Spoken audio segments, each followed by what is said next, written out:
সাপৰত ধুমুহাৰ তাণ্ডৱ যাত্ৰীবাহী বাছৰ ওপৰত ভাঙি পৰি প্ৰকাণ্ড গছ কথম্পি প্ৰাণ ৰক্ষা পৰিল বহুজনৰ ধুবুৰী জিলাৰ সাপৰত সংঘটিত হৈছে এই ঘটনা সাপৰ বজাৰৰ মাছমজিয়াত সংঘটিত হৈছে এই কাণ্ড হঠাৎ অহা এজাক ধুমুহা বৰষুণৰ ফলত এই কাণ্ড সংঘটিত হয় ধুমুহা বৰষুণৰ গছ ভাঙি চলন্ত যাত্ৰীবাহী আল্ট্ৰা বাছত পৰে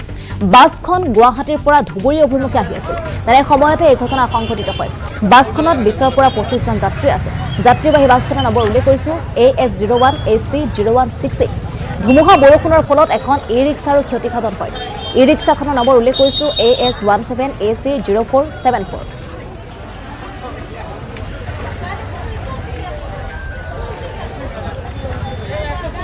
সমান্তৰালকৈ উল্লেখ কৰিছো প্ৰচণ্ড ধুমুহাৰ ফলত সাপৰত কেইবাগৰাকী লোক আহত হৈছে গছ উভালি পৰি মূৰত আঘাত পাইছে কেইবাজনো লোকে কাৰোবাৰ ঘৰৰ দেৱাল ভাঙি মূৰত আঘাতপ্ৰাপ্ত খৰিদা গুসাই গাঁৱৰ বৃদ্ধা সৰলা ৰায়ৰ দেৱাল ভাঙি মূৰত আঘাত পায় আৰু কুৰছা কাটিৰ জেচিমা খাতুন গছৰ ডাল ভাঙি আঘাতপ্ৰাপ্ত হয় চাকিদা খাতুন নামৰ যুৱতীগৰাকীৰ মূৰতো আঘাতপ্ৰাপ্ত হয় সৰলা ৰায় আৰু জেচমিনা খাতুনক সাপৰ চিকিৎসালয়ত ইতিমধ্যে ভৰ্তি কৰোৱা হৈছে চাকিদা খাতুন নামৰ যুৱতীগৰাকীক উন্নত চিকিৎসাৰ বাবে ইতিমধ্যে কোকৰাঝাৰলৈ প্ৰেৰণ কৰা হৈছে কেইবাগৰাকীও ব্যক্তি আঘাতপ্ৰাপ্ত হৈছে ঘটনাত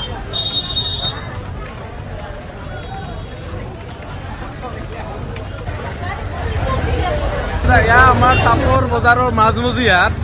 এখন আল্ট্ৰা বাছৰ ওপৰত এটা গছ বাগৰি পৰিছে বাছখন আপোনাৰ গুৱাহাটীৰ পৰা ধুবুৰী অভিমুখে আহি আছিলে আল্ট্ৰা বাছ যাত্ৰীবাহী বাছ তো এজাক ধুমুহাৰ ফলত এই ঘটনাটো সংঘটিত হৈছে আৰু বিদ্যুতৰ কাৰেণ্টৰ খুঁটি বাগৰি এটা ই-ৰিক্সাৰ ওপৰত পৰি ক্ষয়ক্ষতি হৈছে নাই পেচেঞ্জাৰৰ একো ক্ষয়ক্ষতি হোৱা নাই যান জঁটৰ সৃষ্টি হৈছে যান জঁট মানে কি ৰোড ব্লক হৈ আছে এতিয়া আধা ঘণ্টা বেছি হৈ গ'ল ৰোড ব্লক হৈ আছে মই বৰপেটা ৰোডৰ পৰা আহি আছোঁ আপুনি বাছত আছে